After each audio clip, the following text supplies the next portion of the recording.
Bapak, Ibu guru hebat, mari kita sejenak fokuskan pikiran, hati, perasaan, dan jiwa kita untuk bersyukur dengan segala yang Allah Subhanahu wa Ta'ala anugerahkan kepada kita. Mari kita sejenak merenungkan diri, merefleksikan diri kita, apakah selama ini kita sudah menjadi guru yang baik bagi murid. Bapak, Ibu semua, mari kita tarik napas dalam-dalam dan rasakan udara segar memenuhi paru-paru kita dan memberikan energi positif. Pejamkan mata Bapak Ibu dan bayangkan kita menjelajahi dunia pengetahuan yang luas seperti petualang yang tak kenal lelah. Setiap langkahmu membawa penemuan baru. Setiap tantangan adalah kesempatan untuk belajar dan berkembang. Kita adalah penjelajah pengetahuan yang tak kenal lelah. Setiap kita merasa lelah, kembali ke taman ilmu pengetahuan. Ini di dalam pikiran kita. Rasakan kembali energi positif yang mengalir melalui tubuh dan biarkan semangat belajar membara kembali.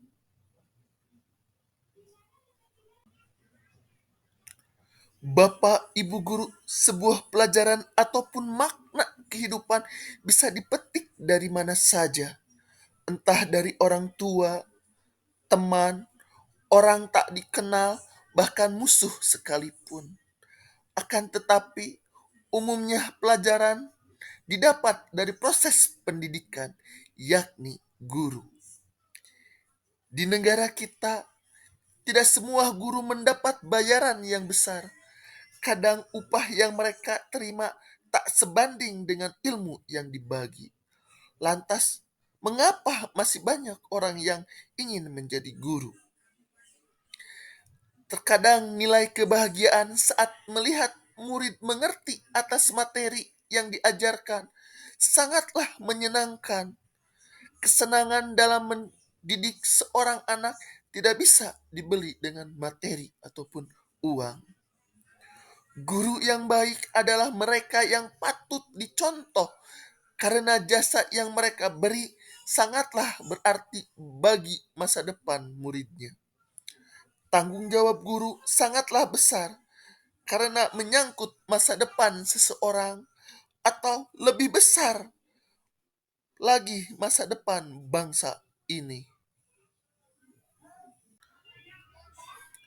Bapak, Ibu guru, marilah kita bersama-sama meningkatkan segala potensi yang kita miliki untuk dapat membantu anak didik kita menggapai tujuan mereka.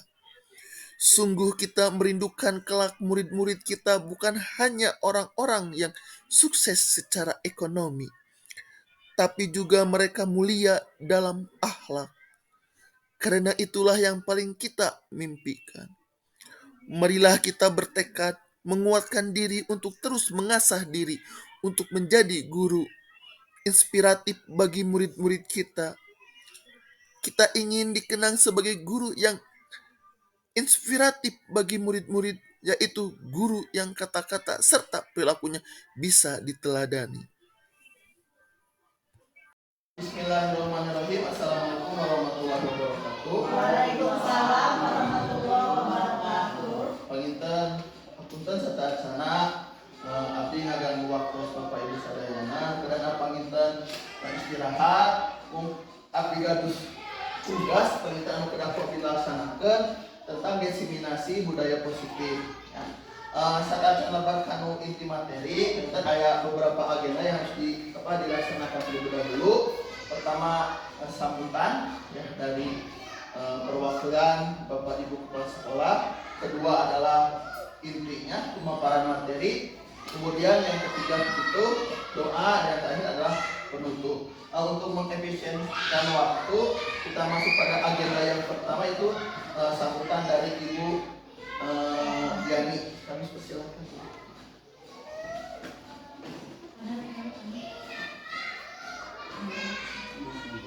Bismillahirrahmanirrahim. Assalamualaikum warahmatullahi wabarakatuh. Waalaikumsalam warahmatullahi Terima kasih wabarakatuh. atas waktunya Kak Indra.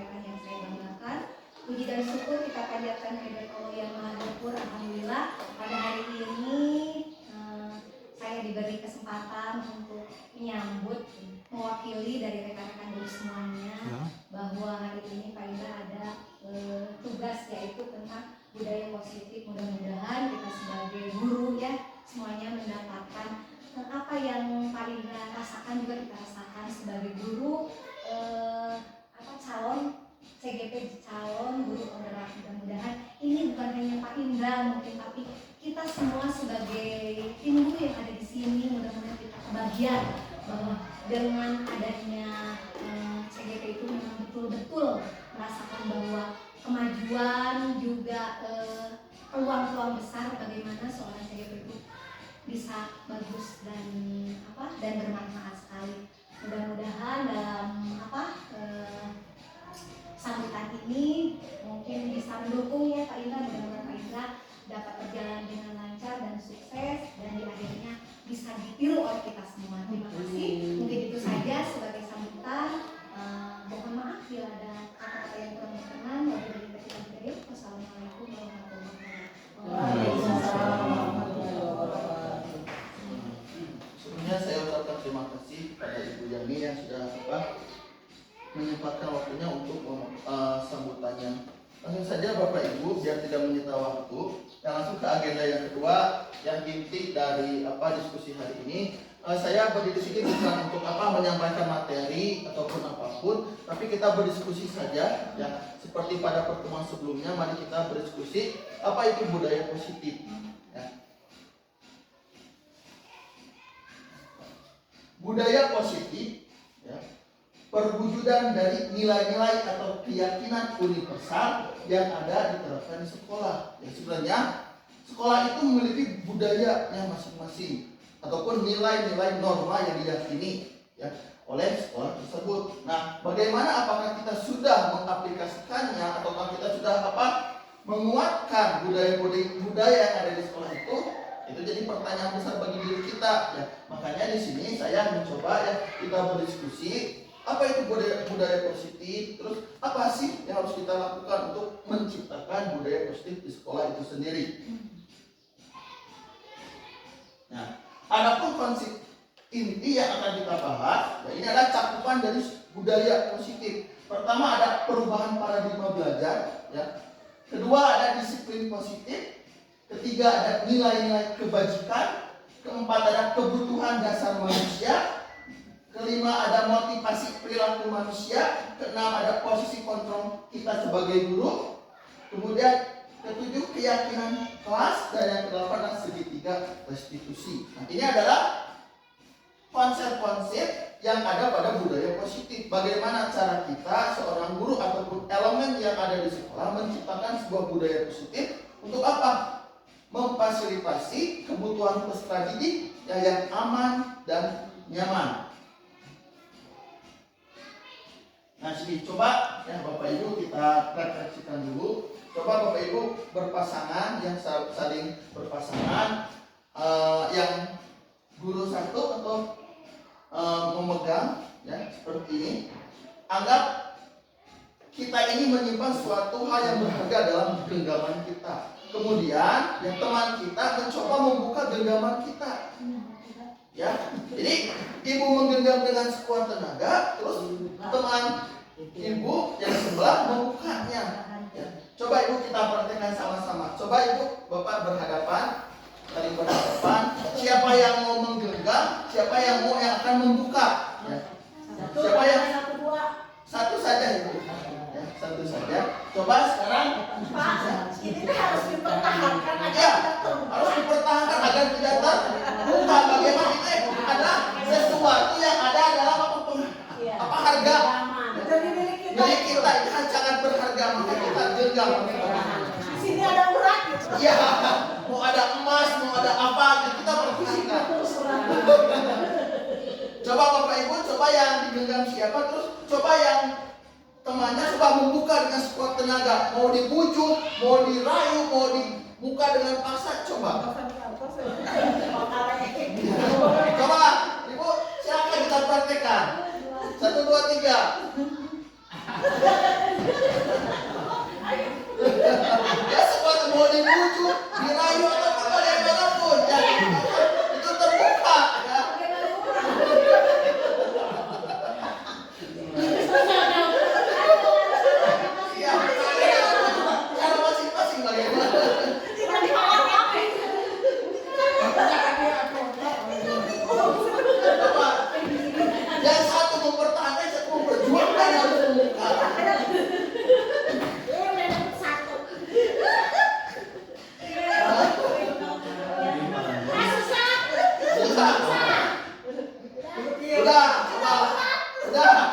Coba ada tidak yang bisa membukanya?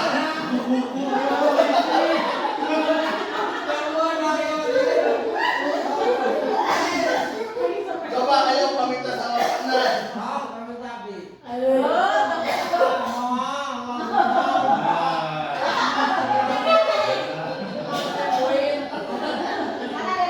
Ya, udah Bu. Nah, tadi kita mencoba ya Bu. Ada makna yang tersirat dalam genggaman itu. Ya. Kalau ada yang membuka genggaman, berarti dia tidak bisa mengontrol dirinya. Karena yang dapat mengontrol itu ya pribadi. Ya. Walaupun bujukan rayuannya bagaimana, kalau kita mempertahankan kan tidak bisa. Sama seperti murid. Murid kita kasih tugas, ada yang mengerjakan, ada yang tidak mengerjakan. Itu salah siapa? Salah kita. Apakah salah kita atau salah murid? Yang dapat mengontrol diri itu siapa? Keseimbangan. Yang dapat mengontrol diri siapa? Diri sendiri. Ketika murid itu mengerjakan tugas, berarti murid tersebut bisa mengontrol dirinya, punya tanggung jawabnya. Tapi kalau yang tidak mengerjakan, berarti dia tidak punya kontrol Diri. sama seperti tadi. Yang kuat berarti mempertahankan dirinya. Karena kontrol itu tergantung diri kita pribadi, mau membuka, mau tidak, tergantung. Ya, sama seperti peserta didik. Ya, ada yang mengerjakan, ada yang tidak, itu tergantung pada murid itu sendiri. Kontrol dirinya bagaimana. Ya. Nah, pembelajaran dengan paradigma baru merupakan pembelajaran yang dirancang berdasarkan prinsip pembelajaran berdiferensiasi, sehingga para peserta didik belajar sesuai dengan kebutuhannya berdasarkan tahap perkembangan sesuai teori psikologi modern untuk mewujudkan profil pelajar Pancasila. Kita di kurikulum Merdeka, ya, kita dituntut untuk menciptakan murid yang mempunyai karakter profil pelajar Pancasila. Ya. Maka dalam menggapai tujuan tersebut, bagaimana seorang guru memfasilitasi kebutuhan tersebut. Ya. Walaupun setiap murid berbeda kebutuhannya, karena kan unik. Ini ada dengan visual, misalnya gaya belajar, ada dengan auditorium, ada dengan kinestetik, dan kita harus memfasilitasinya bagaimana. Makanya ada pembelajaran berdiferensiasi. Ya. Nah ini miskonsepsi tentang teori kontrol. Ya. Mungkin kalau kita beranggapan dulu, ilusi guru mengontrol murid. Artinya gini, silakan kerjakan tugas dari tadi. Padahal bukan kita yang mengontrol, tapi pribadi muridnya yang mengontrol. Tadi kontrol diri. Tapi kadang kita seperti ini, kamu kerjakan tugas, oh berarti diperintah oleh kita, dia menurut. Padahal itu kontrol dirinya, mau atau tidak mau tergantung pada diri murid itu sendiri. Ya. Kemudian ilusi bahwa kritik dan membuat rasa bersalah mampu menguatkan karakter. Contoh, ada tugas mewarnai kritik oleh kita. Ini. Emang kritik itu dapat membangun, tapi ada dampaknya juga pada diri peserta didik. Contoh apa? Karakter mental dijatuhkan. Apalagi dengan kritik yang mungkin istilahnya dalam konotatif tidak positif tapi negatif kata-katanya. Kemudian ilusi bahwa semua penguatan positif efektif dan bermanfaat. Contohnya reward atau penghargaan. Contoh, kamu mengerjakan tugas, kasih reward. Reward itu memang bagus, tetapi jangkanya pendek, panjangnya tergantung. Kalau misalnya kita memberhentikan reward itu, maka si anak sudah tidak akan melakukan. Karena tidak ada yang tertuju lagi, kan? Ketergantungan. Jadi tidak ada motivasi dalam diri, masih dalam luar. Nah, saya melakukan karena reward, penghargaan ataupun hadiah. Bukan miskonsepsi. Ya. Kemudian ilusi bahwa orang dewasa berhak memaksa. Ya. Kita sebagai orang dewasa bisa memaksa murid, atau kita sebagai guru orang dewasa memaksa muridnya. Padahal itu kan tidak bisa. Ya.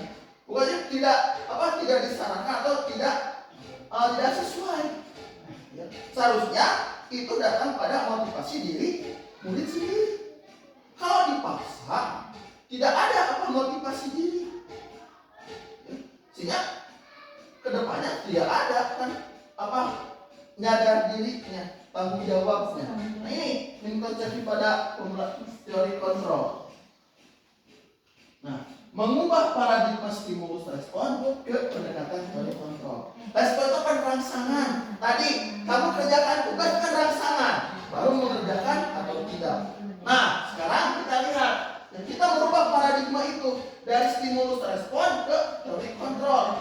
Pertama, realitas kebutuhan kita sama. Padahal dalam teori kontrol, realitas kebutuhan itu berbeda. Setiap guru itu berbeda kebutuhannya. Ya. Kemudian semua orang melihat hal yang sama. Padahal dalam teori kontrol, setiap orang memiliki gambaran yang berbeda. Kemudian kita mencoba mengubah orang agar berpandangan sama dengan kita. Padahal dalam teori kontrol kita berusaha memahami pandangan orang lain tentang dunia. Kemudian perilaku buruk dilihat sebagai suatu kesalahan. Padahal dalam teori kontrol semua perilaku memiliki tujuannya, memiliki kebutuhannya. Orang lain bisa mengontrol saya. Padahal dalam teori kontrol hanya Anda yang bisa mengontrol diri Anda. Ya? Kemudian saya bisa mengontrol orang lain. Dalam teori kontrol Anda tidak bisa mengontrol orang lain. Pemaksaan ada pada suatu saat bujukan gagal. Padahal kolaborasi dan konsensus menciptakan pilihan-pilihan baru. Model berpikir menang atau kalah, model berpikir menang menang. Jadi itu ini miskonsepsi paradigma kita. Jadi kita minimal kita sudah menerapkan teori kontrol. Ya. Kemudian berikutnya, ini kita masuk pada konsep-konsep pada budaya positif. Pertama, disiplin positif. Disiplin berasal dari kata disiplina yang artinya belajar. Disiplin mengacu pada disiplin diri yang memiliki tanggung jawab terhadap apa yang dilakukan berdasarkan nilai-nilai yang diyakini. Disiplin positif merupakan salah satu cara penerapan disiplin yang bertujuan untuk menumbuhkan kesadaran serta memberdayakan peserta didik tanpa imbalan, penghargaan, ancaman ataupun hukuman. Jadi sudah ada dalam dirinya, kesadaran dirinya, motivasi intrinsiknya. Sebagai pendidik, tujuan kita adalah menciptakan peserta didik yang memiliki disiplin positif diri sehingga berperilaku sesuai dengan nilai-nilai kebajikan universal serta memiliki motivasi intrinsik dalam diri untuk melakukan perubahan laku hidup menjadi lebih baik. Ya. Jadi kalau disiplin positif ini bukan dipaksa, tapi harus tumbuh pada diri murid sendiri sehingga dia bertanggung jawab pada dirinya sendiri. Itu yang dimaksud dengan disiplin positif. Nah, nilai-nilai kebajikan. Pertama ada profil pelajar Pancasila, beriman dan bertakwa pada Tuhan Yang Maha Esa dan berakhlak mulia, berkebinekaan global, gotong royong, mandiri, kreatif dan bernilai kritis. Adapun dalam Ibo Primary Years Program, toleransi, rasa hormat, integritas, mandiri, menghargai, ya, antusias, empati, keingintahuan, kreativitas, kerjasama, percaya diri dan komitmen. Sedangkan pada keterampilan hidupnya atau life skill-nya, ya, dapat dipercaya, pendengar yang aktif, tidak merendahkan orang lain dan memberikan yang terbaik bagi diri sendiri. Nah, ini tentang kebutuhan dasar manusia. Setiap manusia mempunyai kebutuhannya yang berbeda-beda. Ya. Kebutuhan dasar manusia adalah segala sesuatu yang kita lakukan untuk mendapatkan apa yang kita inginkan.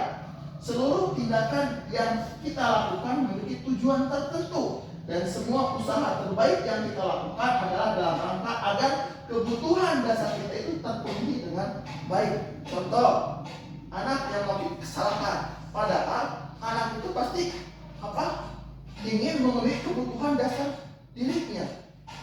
Ya. Dia akan melakukan segala cara untuk memenuhi kebutuhan dasar dirinya. Ya. Nah, ada 5 kebutuhan dasar pada manusia manusia. Yang pertama adalah bertahan hidup. Makanan, pakaian, tempat tinggal, keamanan, kesehatan, itu adalah untuk bertahan hidup kita. Ya, ada sandangnya, ada pamannya, kan ada papanya. Kemudian kasih sayang dan rasa diterima.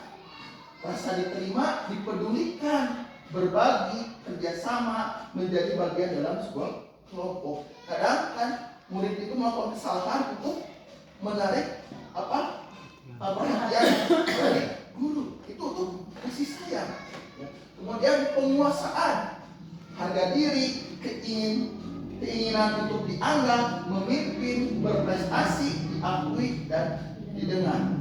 Kebebasan, mandiri, memiliki pilihan, mencoba hal baru, mampu mengendalikan arah dirinya. Kemudian ada kesenangan, bermain, humor, antusiasme, dan tertawa. Nah, coba ya, dari yang kelima kebutuhan dasar tadi, coba kita analisis keempat ini. Coba termasuk pada kebutuhan mana? Ya. Pertama, aku senang main kejar-kejaran dengan ibu guru. Seru. Nah, itu penguasaan apa? Kebutuhan apa yang ingin anak capai? Kira-kira. Kesenangan dalam bermain. Aku senang main kejar dengan ibu guru dan seru. Kesenangan. Terus bisa ini juga Pak, bisa Bukan ada bertahan hidup, kasih sayang, kesenangan. Aku senang main, berarti kesenangan. Ya. Kedua, ibu kejar aku karena ibu guru sayang aku. ingin diperhatikan, ada perhatian. Apa itu? Termasuk dalam apa? Ibu kejar aku karena ibu guru sayang aku. Coba. Ingin diperhatikan. Penguasaan apa? Kebutuhan apa? Coba. Kasih sayang. Kasih sayang, Kasih sayang. rasa diterima, Kasih sayang. rasa diterima. Ibu kejar aku karena ibu guru sayang aku. Rasa diterima. Jadi karena Penguasaan, kesenangan, Kesenangan, kasih sayang, rasa dianggap, ya. penguasaan. Penguasa. nomor dua apa ibu? Kehebatan bisa diterima. Bosan belajar, aku bosan. Kalau nomor tiga, aku hebat kan, bisa bikin ibu guru kejar aku. Apa itu termasuk Penguasaan. penguasaan? Penguasaan. Penguasaan. Aku hebat bisa membuat ibu Penguasa. lari. Empat, aku bosan belajar mewarnai terasa di dalam kelas. Bosan anak berarti pengurusan apa? Aku bosan belajar mewarnai terus di dalam kelas. Kebebasan. Kebebasan. Jadi dia tidak ingin belajar itu di kelas, tapi pengen di luar. Nah, motivasi perilaku manusia. Tentunya kita memiliki motivasinya masing-masing. Motivasi itu ada dua, ada intrinsik, ada ekstrinsik. Ya. Pertama, untuk menghindari ketidaknyamanan ataupun hukuman. Kemudian untuk mendapatkan imbalan penghargaan dari orang lain. Nah, ini termasuk pada motivasi ekstrinsik dari luar. Jadi, murid itu ingin menghindari apa? Hukuman atau ketidaknyamanan ataupun menghindari apa? Penghargaan, mendapat penghargaan. Itu kan tidak ada motivasi dalam diri. Padahal kan seharusnya itu punya motivasi dalam diri. Kalau misalnya hanya ingin ada penghargaan atau tidak mau dihukum, berarti dia belum menyadari atau belum tanggung jawab. Kemudian untuk menjadi orang yang mereka inginkan dan menghargai diri sendiri dengan nilai-nilai yang mereka percaya. Ini adalah motivasi intrinsik. Nah, kita sebagai guru ya harus memunculkan motivasi intrinsik dalam diri murid. Ya, bahwa murid masuk kelas itu bukan tidak ingin dihukum, tetapi punya tanggung jawab dalam dirinya Ya, murid itu mengerjakan tugas tidak mau dihukum, padahal harusnya itu sudah menjadi tanggung jawab dia. Itu harus dimunculkan. Ya. Kalau motivasinya terisi kan harus dirangsang terus menerus. Ya. Nah, sekarang hukuman versus konsekuensi versus restitusi. Mungkin ini sering kita lakukan, saya pribadi pun mungkin sering pernah melakukan. Ya. Hukuman tidak terancang dan tidak logis. Jadi tidak dirancang. Ketika anak melakukan kesalahan, kita langsung menjudge-nya. Terus dia spontan. Kemudian tidak logis. Apa tidak logis? Antara perbuatan dengan solusi itu tidak ada korelasinya. Contoh, anak tidak pakai topi ketika upacara, kita hukum berdiri. Atau anak telat masuk kelas, kita hukum dia berdiri. Itu tidak ada korelasinya.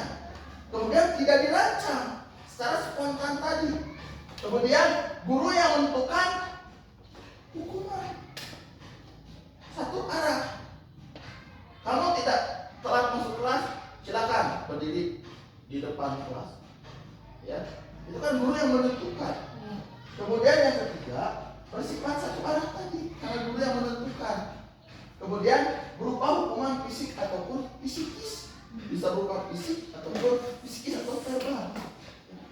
Ucapan pun itu sangat, menurut saya, mempengaruhi mental peserta didik. Contoh, anak telat, kamu dengan nada tinggi, apalagi dengan gerakan, itu sudah menjatuhkan mental seorang murid. Ya. Kemudian ada konsekuensi. Ya. Konsekuensi terencana, disepakati sesuai peraturan. Contohnya, kita membuat suatu peraturan. Nanti apa konsekuensinya? Contoh, kamu kalau terlambat masuk kelas, maka kamu harus mengganti waktu itu dengan diam di kelas setelah pulang sekolah. Itu kan nyambung. Dia telat 30 menit, berarti dia pulang lebih lambat 30 menit. Sudah ada, sudah disepakati bersama. Ya.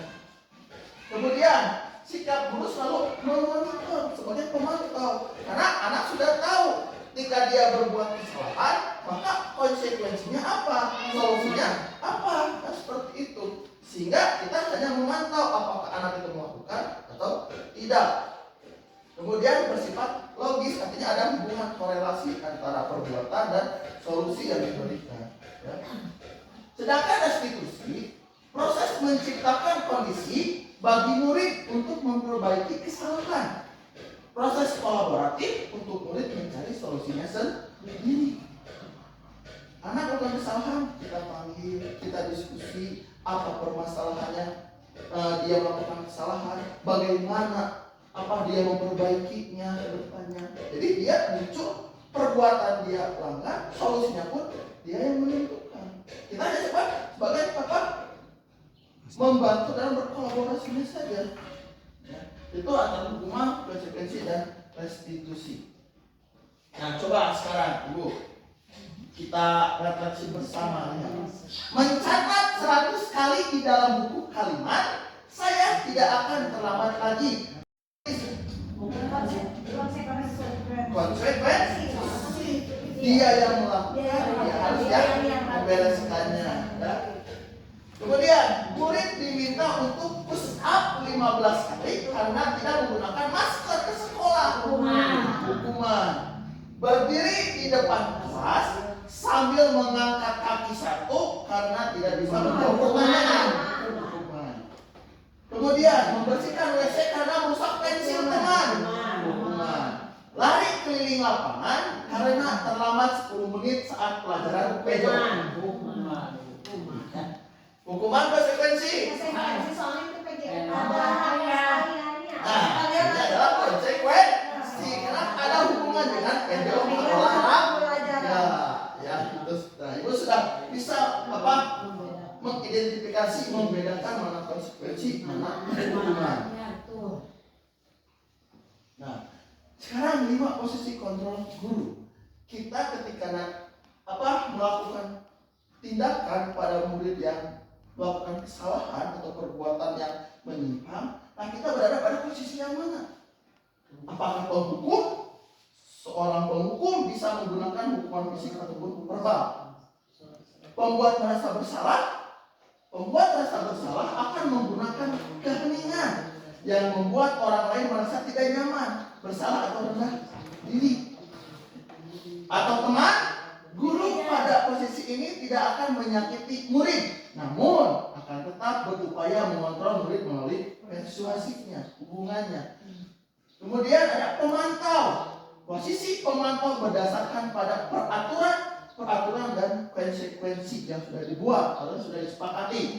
Kemudian ada manajer. Posisi di mana guru berbuat sesuatu bersama dengan murid, mempersilahkan murid mempertanggungjawabkan perilakunya, mendukung murid agar dapat menemukan solusi atas permasalahannya sendiri. Nah, Ibu saya bagikan sticknote terlebih dahulu. Coba Ibu tuliskan posisi mana menurut Ibu yang ideal.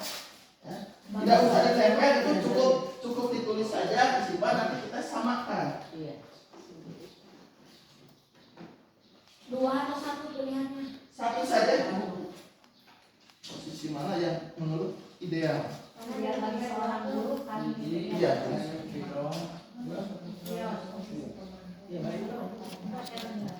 Cukup pilih satu. Menurut Ibu, saya di posisi mana? Ya. Apakah sebagai penghukum? Apakah sebagai pembuat merasa bersalah? Apakah teman? Apakah pemantau? Apakah manajer?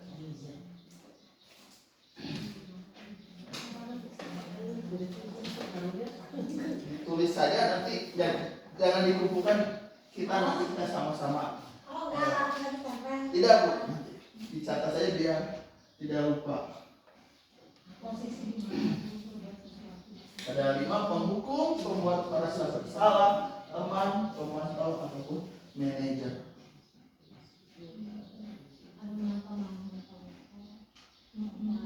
Ideal. Ya. Ideal.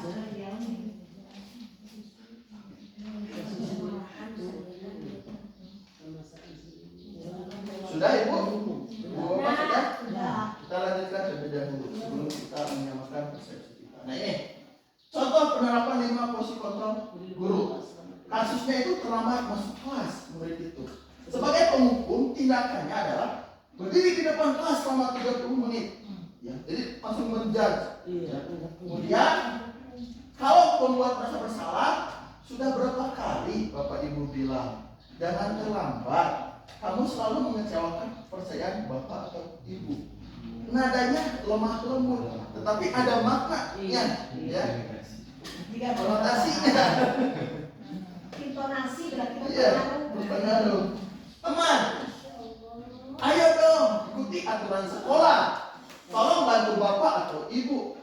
Ya sekali ini ya sudah, tidak apa-apa. Lain kali jangan berbuat seperti ini lagi ya. Ya, lembut. Kemudian pemantau, kamu sudah melanggar peraturan sekolah. Kamu tahu kan konsekuensinya apa? Setelah teman-teman kamu pulang, nanti kamu tunggu 30 menit. Itu pemantau. Terakhir ada manajer. Apakah kamu tahu kesalahan kamu? Kira-kira bagaimana cara kamu untuk memperbaiki kesalahan kamu? Nah itu.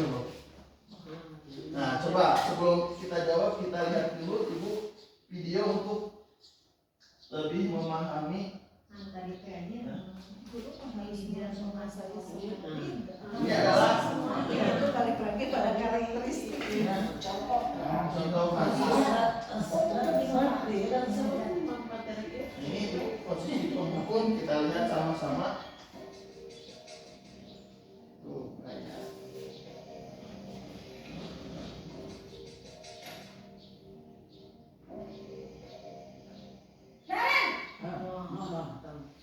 Sini kamu.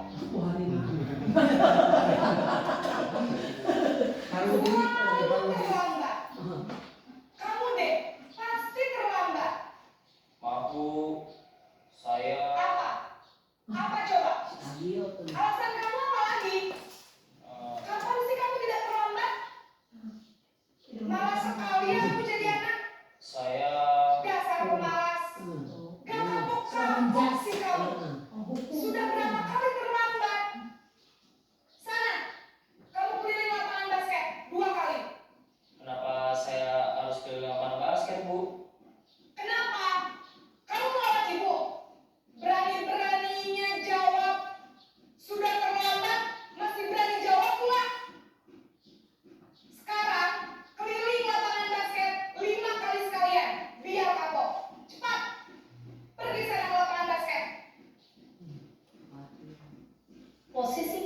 guru biasanya berbicara dengan nada tinggi, menghardik, menunjuk-nunjuk, menyakiti, dan menyindir.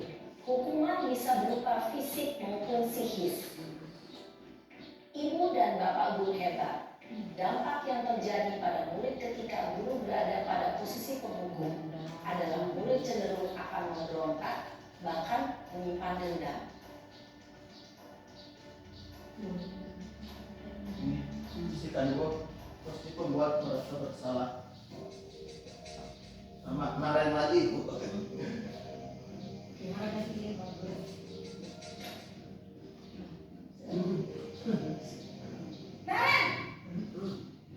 Jika orang banyak, guru teh.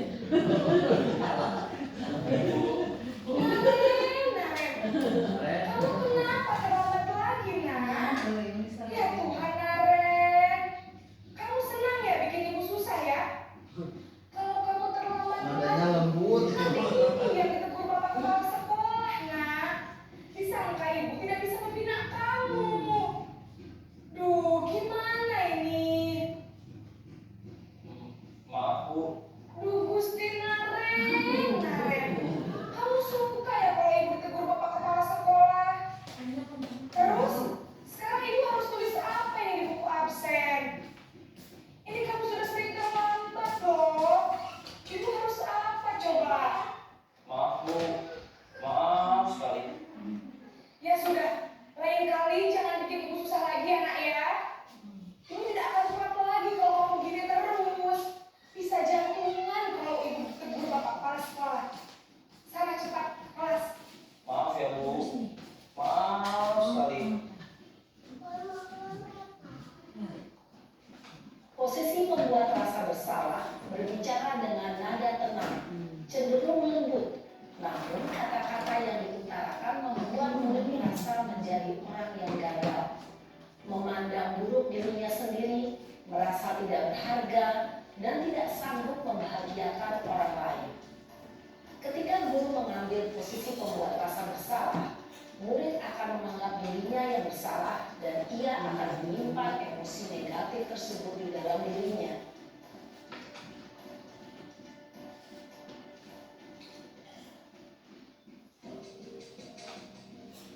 Nah, Indonesia.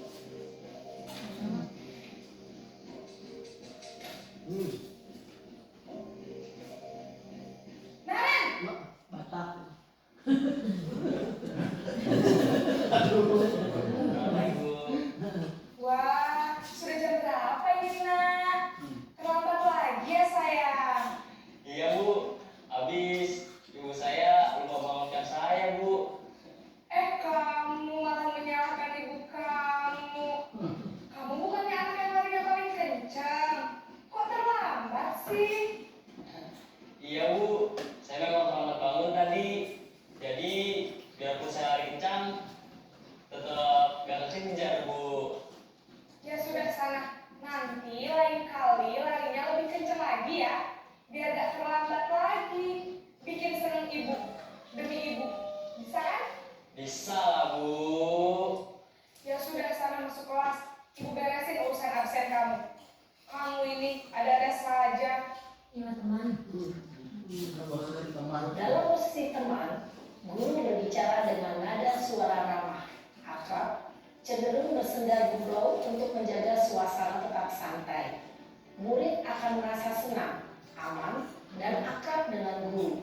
Identitas yang tercipta adalah identitas sukses atau berhasil. Namun, perlu diingat, karena ini masih dorongan eksternal, maka ada faktor ketergantungan dari murid kepada orang tertentu. Di sini, guru absennya, sehingga di lain waktu, murid bisa berperilaku baik, namun hanya kepada orang-orang tertentu saja.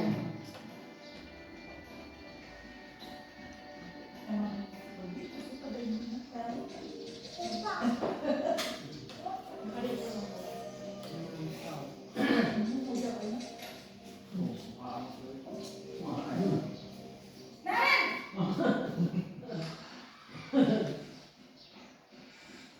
Selamat pagi Bu. Naren, apa peraturan sekolah kita tentang jam berapa kita harus masuk sekolah, nak?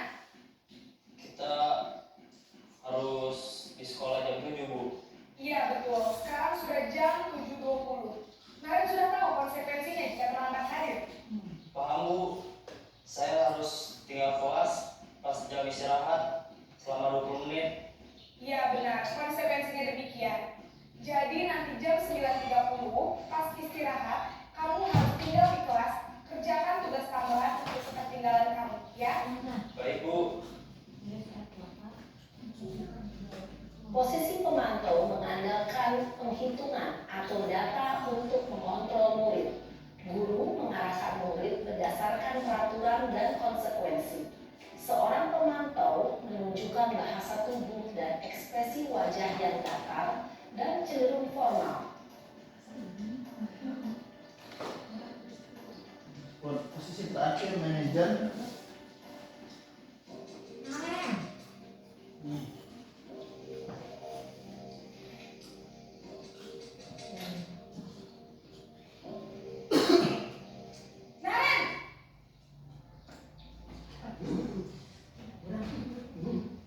Ibu, Selamat pagi, Naren.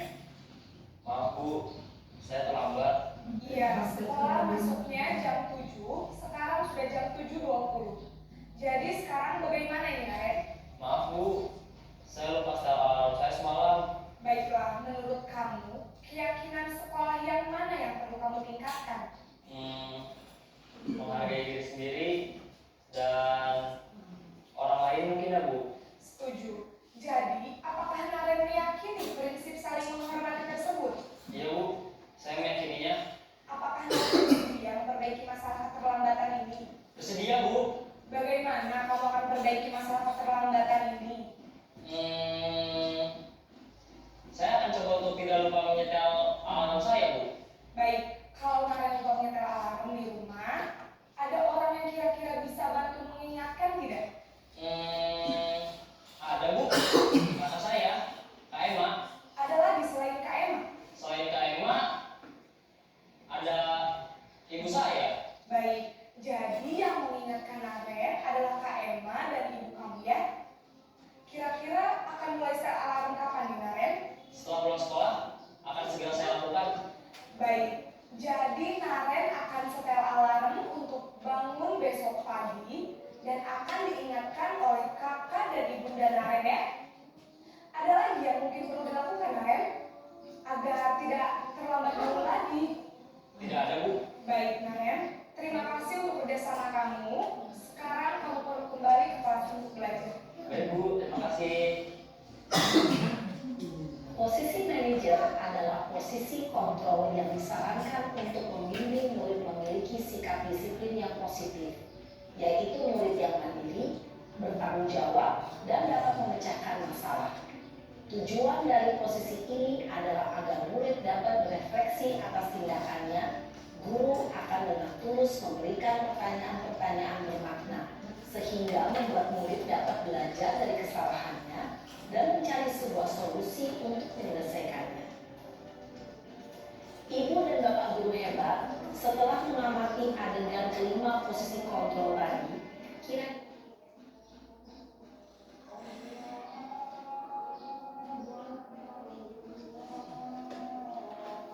Ibu, setelah kita sama-sama melihat video tentang posisi kontrol sebagai guru, kira-kira yang ideal ya untuk kita sebagai guru itu dari posisi yang mana, Ibu? Apakah penghukum, pembuat merasa bersalah, teman, pemantau, ataupun manajer? Manajer ya, Ibu. Jadi kita sebagai seorang guru harus memposisikan sebagai manajer. Apa tujuannya tadi? Agar peserta didik kita mandiri, bertanggung jawab pada dirinya sendiri. Itu yang diharapkan ya. Nah, coba sekarang Ibu kita jawab sama-sama. Saya kecewa sekali dengan kamu. Ini masuk pada posisi kontrol apa kira-kira? Saya kecewa sekali dengan kamu. Apakah penghukum, teman, pembuat merasa bersalah, pemantau, apakah manajer? Pembuat merasa bersalah. Saya kecewa. Ya. Kemudian, apa rencanamu untuk menyelesaikan masalah ini? Manajer. Jadi itu diberikan kepada peserta didiknya bagaimana menemukan solusinya. Kemudian kamu tidak pernah benar melakukannya. Apa ini Bu? Penghukum? Kamu tidak pernah benar melakukannya. Jas, ya. Ayo lakukan demi Bapak. Kemudian kamu tidak pernah mendapat nilai jika tidak mengerjakan tugas. Ini termasuk apa? Kamu tidak pernah mendapat nilai jika tidak mengerjakan tugas. Ini tentu benar. Pemantau, ada konsekuensinya. Ya. Nah, sekarang ya, keyakinan kelas. Mengapa keyakinan kelas? Mengapa bukan peraturan kelas? Ya. Kita harus setiap awal pembelajaran, ya, awal pertemuan, kita hendaklah membahas suatu keyakinan kelas bersama, disepakati bersama, sehingga apa? Ketika nanti murid melakukan kesalahan, sudah ada konsekuensinya yang sudah disepakati bersama, sehingga anak itu harus bertanggung jawab. Kenapa ini? Mengapa kita memiliki peraturan tentang penggunaan helm pada saat mengendarai kendaraan roda 2 ataupun motor? Mengapa kita memiliki peraturan tentang penggunaan masker dan mencuci tangan setiap saat? Kalau kita dilihat, ini ada sebuah peraturan, ya, di mana peraturan itu ada satu arah, ditentukan oleh satu orang saja, tidak melibatkan orang lain. Contoh penggunaan helm, kita kan sebagai pengguna kan, kita tidak dilibatkan dalam merumuskan ini, tapi ada nilai dalam peraturan ini, keyakinan kelasnya. Coba oleh sini, mengapa kita harus memakai helm ketika berkendara? Untuk apa? Keselamatan. Ya, nilai kebajikannya, nilai universalnya, kebajikannya, ya, dibuat dalam suatu peraturan. Kemudian, mengapa kita harus memakai masker? Untuk apa?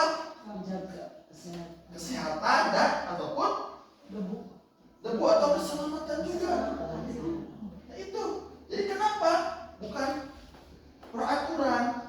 Nah, di sini keyakinan kelas dibuat berdasarkan kesepakatan antara guru dan siswa bersifatnya universal. Apa itu tadi nilai kebajikannya? Contoh disiplin, baru kita buat apa peraturannya. Seperti itu. Kedua, peraturan biasanya dibuat oleh guru, bersifatnya satu arah. Guru saja yang menentukan. Contoh, ya, memakai seragam sesuai dengan ketentuan atau harinya. Kan anak tidak dilibatkan. Cuma kita membuat peraturan tersebut. Itu peraturan namanya. Kalau kesepakatan kelas ada apa? Kesepakatan yang dibuatnya. Sehingga si anak itu bisa mempertanggungjawabkan apa yang sudah disepakati. Ya. Coba di sini ya. Ini adalah prosedur dalam pembuatan keyakinan sekolah atau kelas. Pertama, mempersilahkan warga sekolah, siswa untuk mencurahkan ide tentang peraturan yang akan disepakati. Kita melibatkan. Ya. Apakah boleh mengundang orang tua? Boleh. Komite? Boleh. Ya. Kemudian mencatat semua masukan. Setelah ide itu dikeluarkan, ya, baru kita mencatatnya biar tidak lupa. Ganti kalimat negatif menjadi kalimat yang lebih positif. Ya. Kemudian tinjau kembali curahan pendapat yang terkumpul dan susun menjadi keyakinan kelas. Tadi sudah kita catat, diganti dengan kalimat positif, kita susun dengan rapi. Ya. Kemudian tinjau ulang keyakinan kelas yang sudah tersusun. Mana yang sesuai, mana yang tidak sesuai. Kemudian meninjau dan menyetujui dengan menandatangani. Ya. Dan terakhir keyakinan kelas ditempel di dinding kelas biar tidak lupa. Namun keyakinan kelas ini bukan hanya sebuah slogan saja, tapi harus kita terus mengingatkan. Bagaimana cara menentukan keyakinan kelas dalam diri murid? Kita dulu yang harus berubah jadi pribadi. Karena guru itu kan guru, kalau di rumah digugu jadi tiru. Sama, kita ini adalah model bagi murid-murid kita. Kita ini passionnya, ya, teladannya. Maka sebelum mengaplikasikan kepada murid, kita pun harus mengaplikasikannya dulu sehingga anak pun akan mencontohnya. Ya. Nah, terakhir adalah tentang segitiga restitusi. Suatu proses dialog yang dijalankan oleh guru agar dapat menghasilkan murid yang mandiri dan bertanggung jawab. Adapun tahapan segitiga restitusi, yang pertama adalah menstabilkan identitas anak dari yang gagal menjadi orang yang sukses. 2. Validasi tindakan yang salah. 3. Menanyakan keyakinannya, ya, sesuai dengan kesepakatan yang sudah dibuat. Ya, lebih memahami Ibu, kita lihat video satu lagi, ya, tentang segitiga, kasus segitiga restitusi. Suatu kebiasaan, keyakinan orang dulu berada dalam posisi manajer menggunakan penerapan segitiga restitusi. Jadi seorang manajer harus bisa menerapkan segitiga restitusi. Ini ada contoh kasusnya.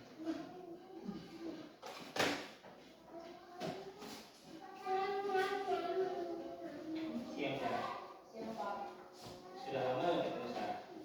Kenapa hari ini ada di sini? Kesel Pak, kesel banget. Masa aku dikatain tukang fitnah Pak? Ya aku marah lah. Aku udah bertanya di depan kelas. Kesel banget. Oh begitu. Ya pasti kamu marah dan kesal. Bapak juga akan marah apabila ada yang menuduh Bapak seperti itu. Kemudian pada saat itu kamu mau melakukan apa? Ya saya langsung ngatain Eka lah Pak. Kesel banget. Saya bentak-bentak dia depan temen yang lain. Oh begitu. Pasti kamu melakukan seperti itu karena suatu alasan tertentu kan? Iyalah, saya diam saja Pak. Ya saya bela diri lah. Masa saya dituduh tukang fitnah? Ya wajar lah. Mempertahankan harga diri itu sesuatu yang penting buat kamu. Beruntung kamu tidak bertindak lebih kegagalan. Bentak-bentak. Iya Pak.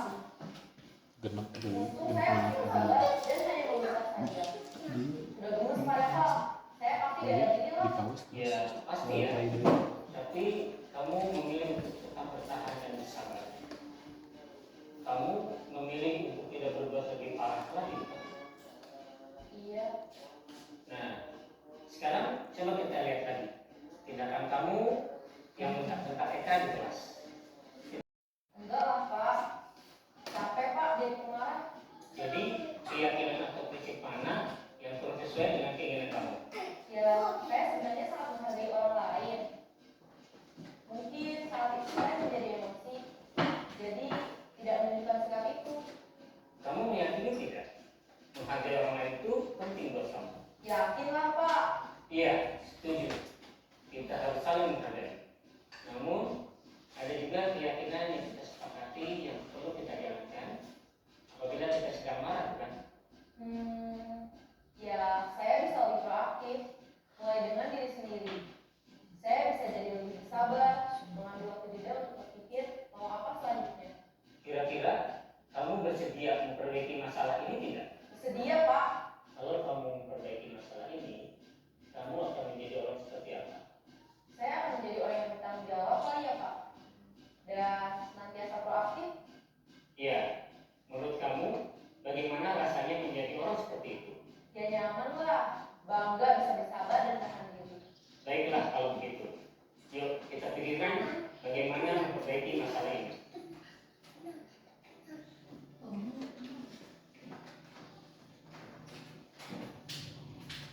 Ibu dan Bapak guru hebat. Baru saja kita menyaksikan contoh bagaimana seorang guru berada dalam posisi manajer menggunakan penerapan segitiga restitusi. Mari kita bahas satu persatu. Pada sisi pertama, menstabilkan identitas berdasarkan pada prinsip bahwa membuat kesalahan adalah bagian dari proses pembelajaran.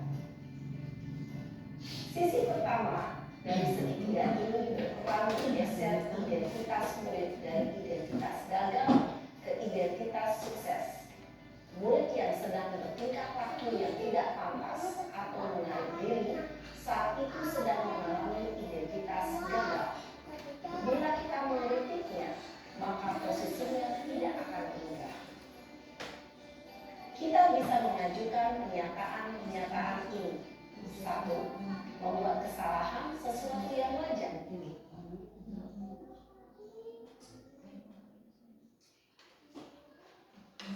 Ibu, kita tadi sudah sama-sama melihat tentang video segitiga restitusi. Ya. Pada posisi manajer, ya pada posisi kontrol guru sebagai manajer, kita bisa menerapkan yang namanya segitiga restitusi. Pertama tadi menstabilkan identitas, bahwa mengubah paradigma dari yang gagal menjadi anak yang sukses. Kedua, validasi tindakan yang salah. Ya. Ketiga, menanyakan keyakinan. Apa sih keyakinan yang sudah disepakati bersama? Ya. Nah, kita bisa lihat di sini, menstabilkan identitas. Bagian dasar dari segitiga bertujuan untuk mengubah identitas anak dari orang yang gagal karena melakukan kesalahan menjadi orang yang sukses. Adapun pertanyaan-pertanyaan yang bisa kita sampaikan kepada anak, pertama, berbuat salah itu tidak apa-apa. Ya. Tidak ada manusia yang sempurna. Saya juga pernah melakukan kesalahan seperti itu. Kita bisa menyelesaikan ini. Bapak Ibu tidak tertarik mencari siapa yang salah, tapi Bapak Ibu ingin mencari solusi dari permasalahan ini. Kamu berhak merasa begitu. Apakah kamu sedang menjadi teman yang baik buat dirimu sendiri? Nah, ini ya, pada menstabilkan identitas, mungkin kita sudah melaksanakan. Ketika anak melakukan kesalahan, dan kita tidak usah takut sini. Bapak cuma mencari solusi. Ya. Tapi kita tidak menjudge, kan? Tidak langsung. Contoh ini, ya, Bapak Ibu tidak tertarik mencari siapa yang salah. Kita sering melontarkan kata-kata tersebut ketika menghadapi anak yang bermasalah. Kita sudah melakukan restitusi, cuma baru pada tahapan menstabilkan identitas. Saya pribadi pun sama seperti itu. Sebelum saya memahami materi tentang segitiga restitusi. Yang kedua, validasi tindakan yang salah. Setiap tindakan kita dilakukan dengan suatu tujuan, yaitu memenuhi kebutuhan dasarnya. Anak melakukan kesalahan pasti itu memenuhi kebutuhannya, ada tujuannya yang ini dicapai. Ya. Adapun pertanyaan yang dapat kita tanyakan kepada murid, pertama, padahal kamu bisa melakukan yang lebih buruk dari ini. Ya. Kamu pasti punya alasan mengapa melakukan hal itu. Kamu patut bangga pada dirimu sendiri karena kamu telah melindungi sesuatu yang penting buatmu. Kemudian kamu boleh mempertahankan sikap itu, tapi kamu harus menambahkan sikap yang baru. Ya. Kemudian yang terakhir, menanyakan keyakinan. Teori kontrol menyatakan bahwa kita pada dasarnya termotivasi secara internal. Nah ini Bu, tujuannya ada keyakinan kelas itu untuk ini, sehingga anak tahu apa yang dia langgar, keyakinan yang dia langgar, terus bagaimana cara memperbaikinya. Cuma cara memperbaikinya itu datang pada diri anak sendiri. Nah ini motivasi internal. Kita hanya sebagai memfasilitasi saja, mengobrol, sedangkan solusinya dikeluarkan oleh murid tersebut. Adapun pertanyaan yang dapat kita lontarkan, apa yang kita percaya sebagai kelas atau keluarga? Apa nilai umum yang kita telah sepakati? Ya. Apa bayangan kita tentang kelas yang ideal? Dan kamu mau jadi orang yang seperti apa? Nah, itu tentang validasi tindakan yang salah. Saya pun sudah melaksanakan segitiga restitusi. Memang ketika saya berdiskusi dengan murid tersebut, ternyata lebih enak, Ibu. Lebih enak seperti ini. Dia berbuat salah, dia mengerti kesalahannya apa, dia tanggung jawab terhadap kesalahannya, terus dia pun melakukan solusinya. Ya, jadi anaknya melakukan solusinya, oh pas seperti ini solusinya. Jadi itu sudah mulai, intinya anak sudah keluar motivasi internalnya atau implinsitnya, itu yang diharapkan. Ya, jadi seorang guru kita posisi sebagai manajer, terus lakukanlah 3 langkah restitusi. Ya, itu tentang 3 restitusi. Sudah Ibu. Mohon maaf Ibu bila ketika pemaparan mungkin kurang maksimal ataupun masih tidak ada yang dimengerti, kurang dimengerti, mohon maaf karena saya pun masih belajar, kita sama-sama belajar. Ya, maka di awal saya menyebutkan marilah kita berdiskusi sama-sama ya, menjadi guru yang berorientasi pada murid ya. Murid dan murid. Ya, itu yang harus ditanamkan pada diri seorang guru. Ya, bagaimana kita memposisikan diri, bagaimana kita memenuhi kebutuhan dasar murid. Ya, makanya budaya positif inilah yang harus kita tanamkan pada sekolah kita. Mungkin seperti itu Ibu. Mohon maaf sekali lagi bila ada kesalahan. Untuk agenda ketiga mungkin doa ya, doa oleh Panat, boleh Panat doa untuk menyampaikan doanya.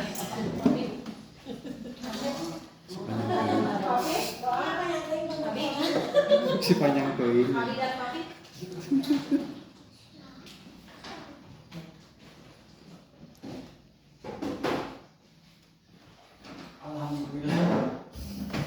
Alhamdulillah, syukurillah, tikabib, rugi ke akhir, urang tetap bermaya sakieu kalawan ditutup doa, urang bacakan basmalah. Alhamdulillah.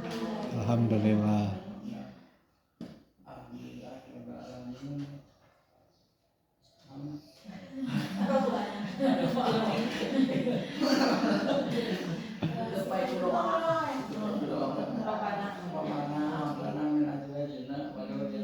Amin. Amin. Rabbana atina fid dunya hasanah wa fil akhirati hasanah wa qina adzabannar. Amin. Assalamualaikum warahmatullahi wabarakatuh. Waalaikumsalam warahmatullahi wabarakatuh. Nah, Ibu di akhir ada menuturkan ketumun alhamdulillah diskriminasi tos dan jadi.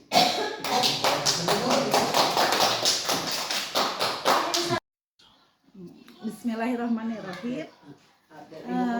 Dari hasil presentasi yang Pak Indra sampaikan, saya menyimpulkan materinya bahwa seorang guru harus menjadi manajer bagi anak didiknya dan diri saya sendiri sebagai gurunya, di mana guru mampu mengaplikasikan segitiga restitusi untuk mengembangkan motivasi bagi semua pihak. Dalam artian semua pihak itu anak didik yang kita didik dan diri saya sendiri sebagai gurunya, sehingga rasa tanggung jawabnya muncul dari dalam dirinya sendiri tanpa ada paksaan dari siapapun. Bismillahirrahmanirrahim.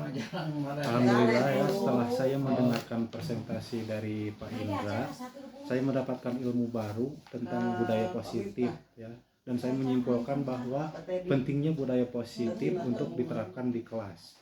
Di antaranya membuat kesepakatan kelas, menjadi manajer untuk peserta didik, dan bahwa setiap anak melakukan perbuatannya itu untuk memenuhi kebutuhan dasarnya. Bismillahirrahmanirrahim. Assalamualaikum warahmatullahi wabarakatuh.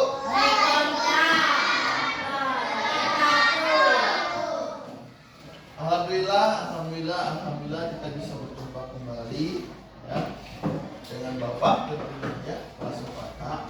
Nah, sebelum kita mulai pembelajaran ya pasti pada pertemuan pertama ya mungkin kita harus membuat yang namanya kesepakatan kelas. Kenapa harus ada kesepakatan Bapak? Nah, ya agar apa? Yang namanya kesepakatan yang pasti apa? Ada interaksi antara Bapak dengan Kak. Untuk apa tujuannya? Ya, di dalam kesepakatan kelas nanti ada peraturan-peraturan ataupun nanti ada konsekuensinya. Jadi sehingga ketika nanti kalian melanggar suatu aturan, kalian sudah tahu apa yang harus kalian lakukan. Itu kesepakatan kelas. Terus biar apa? Agar kelas ini aman dan nyaman. Ya. So, coba kalau kalian datang kelas Bapak dihukum langsung. Enak tidak? Tidak. Nah, dengan adanya kesepakatan, ketika kalian masuk kelas, Bapak saya telat. Kamu tahu konsekuensinya? Oh, ini seperti ini. Jadi sudah ada, kalian sudah tahu apa yang harus dilakukan untuk kesalahan tersebut. Ya, kita bikin dulu kesepakatan kelasnya, ya.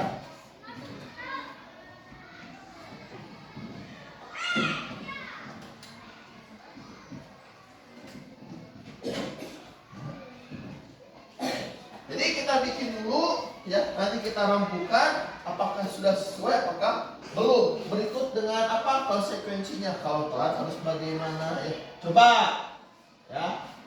Ada yang mau apa? Tunjuk tangan siapa yang bisa apa merumuskan kesepakatan kelas kita? Mau seperti apa kelas kita itu? Coba, tunjukkan tangan. Apa jarak?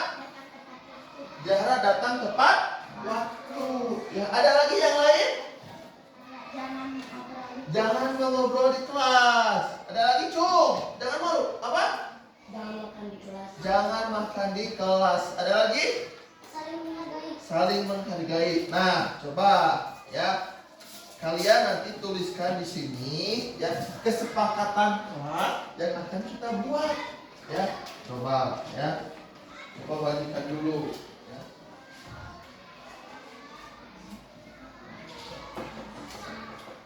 Mulai tulis dulu. Ya. Tulis. Ya, silakan tulis di sini kesepakatan kelas. Ya. Mau pulpen, mau patok juga tidak apa-apa. Ya.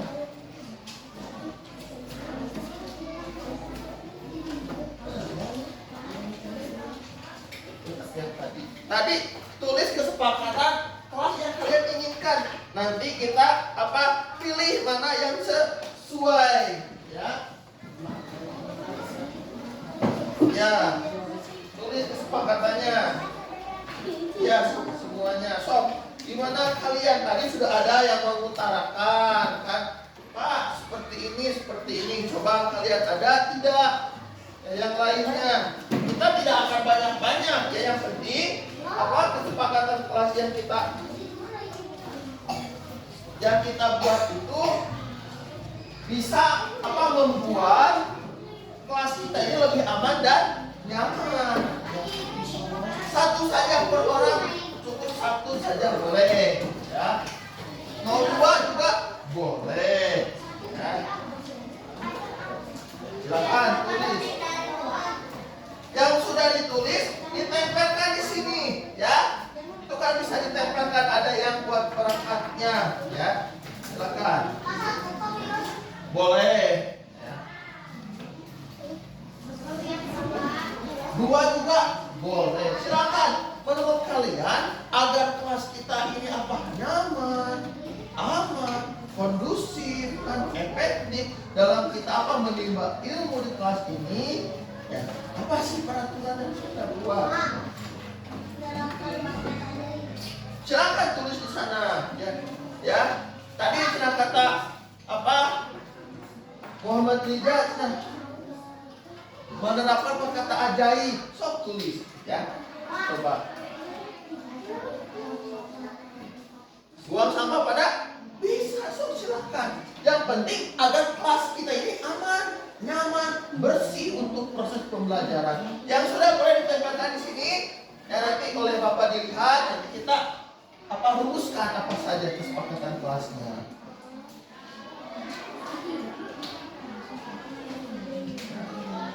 Yang sudah ditempel saja di sini. Tidak usah dikasih nama, jadi tidak akan tahu siapa kok. Tempelkan saja. Ya. Atau silakan tempelkan. Sudah beres? Boleh. Ya, silakan tempelkan. Di mana saja tempelkan, yang penting menempelkan. Tuh. Oke, terus yang lainnya. Tuh. Jadi kalian yang membuat, ya, kalian juga yang nantinya menyepakati. Jadi apa? Kita harus bertanggung jawab dengan apa yang sudah kita lakukan ini. Ya. Itu serius. sama juga ya. Nanti kita identifikasi mana yang samanya. Yang lainnya silakan. Yang belum.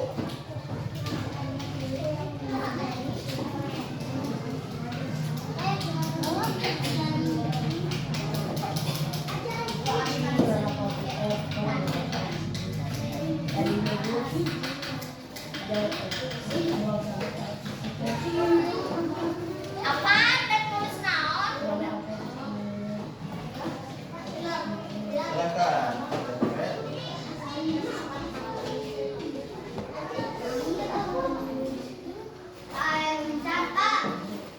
Silakan yang belum.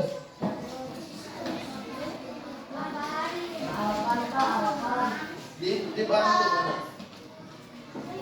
Apa sudah?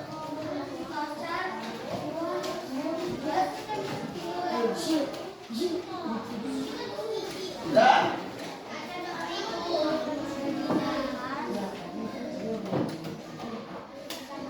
Sambil Bapak baca ya.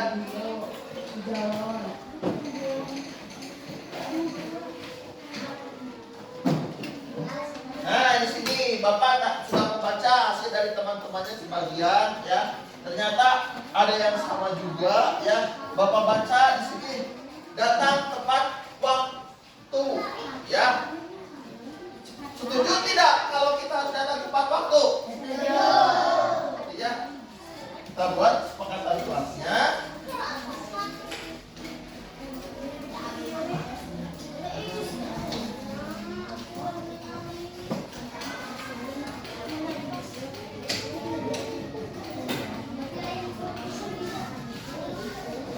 Jangan terlambat masuk ke kelas, berarti harus datang tepat waktu ya.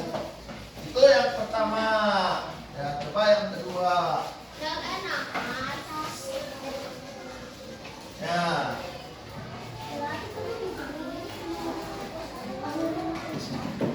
Tidak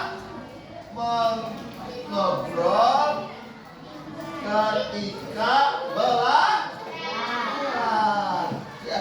Jangan mengobrol ya ketika guru menerangkan ataupun ada teman kalian yang sedang presentasi. Kemudian membuang sampah pada tempatnya. Berarti menjaga apa? Kebersihan.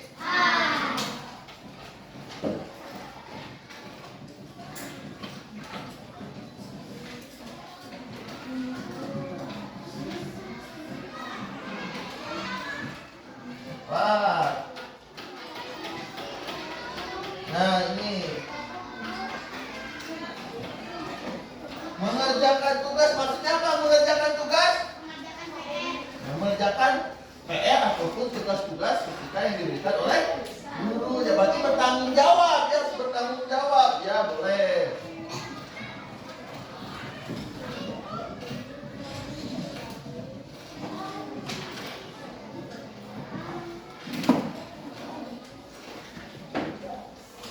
Nah ini menerapkan kata ajaib. Apa kata ajaib itu apa saja? Terima kasih. Terus?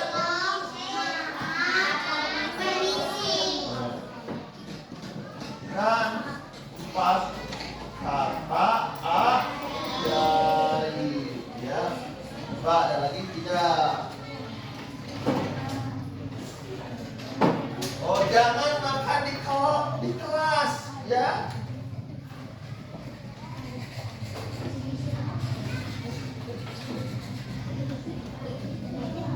Wah, ada lagi tidak? Sok, sini Sabrina belum sok. Gak apa-apa sini sok. Tinggal tempel saja, jangan malu ya. Ya sini tempel yang masih banyak. Ya. Oh, ya, sok.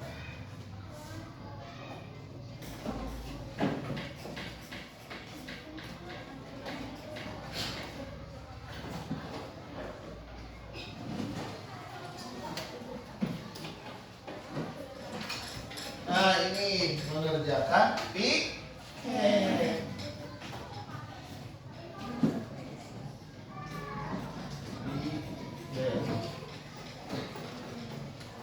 Yang lainnya sama ya. Udah, ya.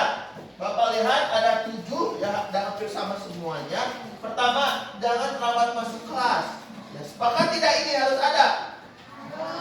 Harus ya, biar kita menghargai waktu, disiplin. Kedua, tidak mengobrol ketika belajar. Bagaimana ini? Sepakat? Sepakat. Ya, jadi ketika ada guru menerangkan, kalian menyaksikannya, jangan ngobrol. Tiga, membuang sampah pada tempat. Nah, itu sudah pasti harus menjaga kebersihan kelas kita. Ya. 4, mengerjakan tugas. Tugas itu baik itu tugas PR ya yang diberikan nanti di rumah ataupun tugas-tugas ketika pembelajaran. Ya. Menerapkan 4 kata ajaib. Ya, apa? Terima kasih. Itu harus kita budayakan, gitu ya. 6, jangan makan di kelas. Ya, kenapa? Mengganggu konsentrasi kalian juga, ya. 7, mengerjakan piket. Itu tanggung jawab kita. Ketika sudah dibagi piket, maka kita harus tanggung jawab terhadap tugas tersebut. Coba kita tuju dulu ya, karena ini Bapak lihat sama. Sepakat tidak ini? Sepakat? Nah, berarti ini adalah peraturan atau kesepakatan kelas yang harus kita patuhi. Nah, sekarang bagaimana Bapak bila mana melanggar ke-7 poin ini? Maka berarti harus ada konsekuensi. Ada perbuatan, berarti harus ada solusinya bagaimana. Nah, coba jangan terlambat masuk kelas. Kalau terlambat bagaimana konsekuensinya? Tambahkan apa? Tambahkan lagi waktu. Apa maksudnya? Untuk pulang. Oh, jadi ketika misalnya ada murid yang datang telat, misalnya 20 menit, berarti dia nanti yang lain pulang, dia harus menunggu dulu. Seperti itu. 20 menit. Sepakat ya? Itu konsekuensinya. Kedua, tidak mau ngobrol ketika belajar. Kalau mau ngobrol bagaimana? Coba konsekuensinya.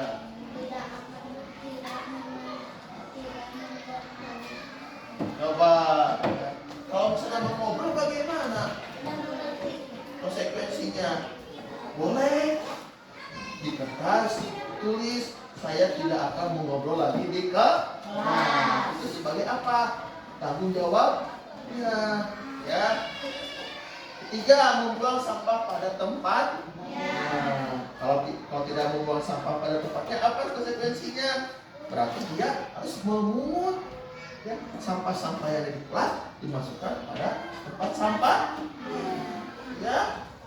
Kemudian tidak mengerjakan tugas. Apa konsekuensinya? Ya, kalau misalnya PR tidak mengerjakan, berarti apa? Dia harus mengerjakan di sekolah. Kapan mengerjakannya? Ketika istirahat. Bisa seperti itu? Bisa, ya. Jadi tidak mengerjakan PR, berarti dia harus mengerjakannya ketika istirahat atau ketika belajar tidak mengerjakan tugas, maka istirahat dia mengerjakan atau nanti setelah pulang sekolah harus beres. Ya. Kelima, menerapkan fakta ajaib. Bagaimana konsekuensinya? Ya nanti tergantung dari apa yang betul. Ya. 6, jangan makan di kelas. Ya, 7, mengerjakan piket. Nah, kalau tidak mengerjakan piket, bagaimana konsekuensinya? Misal hari ini Bapak piket, misalnya Bapak siswa, kemudian Bapak tidak mengerjakan piket hari ini, maka harus bagaimana Bapak? Apa? Besok harus menggantikan piket yang sekarang. Jadi sudah tahu ya konsekuensinya. Bapak saya tidak piket karena ada keperluan, berarti dia mau tidak mau harus mengerjakan piket besok. Ya seperti itu. Sepakati seperti itu? Sepakat? Sepakat tidak? Sepakat. Nah itu. Nah ini adalah kesepakatan kelas 4A. Ya. Nah ini kalian yang membuat, berarti kan juga harus bertanggung jawab. Ya kan ini peraturan dari kalian. Ya. Konsekuensinya kita sepakati harus bagaimana. Ya, jadi ketika melanggar, saya sudah tahu bagaimana untuk menembus kesalahannya, ya seperti itu. Ya, itu untuk kesepakatan kelas kita. Ya, nanti kita bikinkan sedemikian rupa, ditempel di kelas biar nah, ya seperti itu. Ya, baik kita lanjutkan ke materi.